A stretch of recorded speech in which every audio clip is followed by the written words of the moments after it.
Hello guys! Good evening! So ngayon na ako magbablog ulit. So allow me to share yung mga na-receive ko during Teacher's Day celebration. So ito yung mga na-receive ko na mga surprises coming from my school principal and to my pupils, to my dear pupils.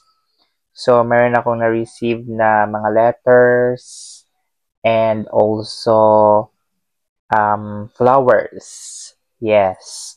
So, yung first ko talaga na receive during our program in celebrating the Teachers Month is this one. Ayan. So, I was given by my learner a bouquet of chocolates. Ayan. So, maraming chocolates to guys. So, hindi ko siya mabilang.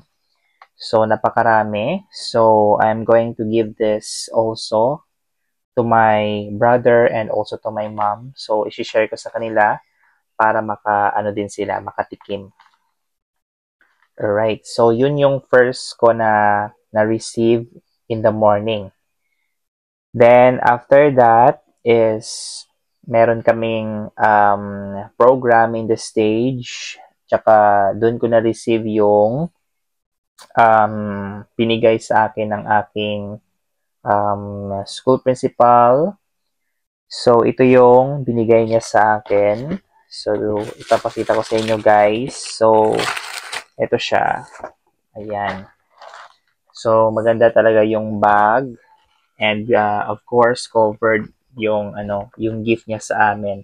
So, every teachers has given by our school principal. So, yung na-receive ko is umbrella. Ayan. So, ito yung na-receive ko guys, umbrella. So, napakaganda ng umbrella na to. And, I like the color. This is my favorite color. So, na-receive ko yung umbrella. So, thank you to my school head na nagbigay nito during our Teachers Month. Ayan. And the last one is I was given by a grade 1, a grade 2 pupil, a wallet. Ayan. So, ito yung wallet na binigay niya sa akin. The color is yellow. So, meron naman akong paglalagyan ng aking coins and paper bills. Ayan. So, dito ko ilalagay. So, this was given by Kiana. Ayan. So, binigyan ako ni Kiana ng wallet. So, very appreciated yung pagbigay niya sa akin. Then, we took also a picture nung binigay niya sa akin to. Ayan. And, meron pa palang letter. Ayan. So, this is the letter with a message.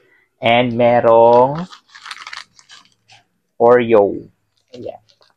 So, yung mga letters naman is hindi ko na babasahin. So, I am going to read it privately. And then, yung mga flowers is nandito rin. So, I am so very thankful and grateful to our school principal and to our dear pupils sa pagbigay ng mga letters and bouquet of flowers and chocolates to us teachers. So we appreciated your efforts and your doings. Ayan.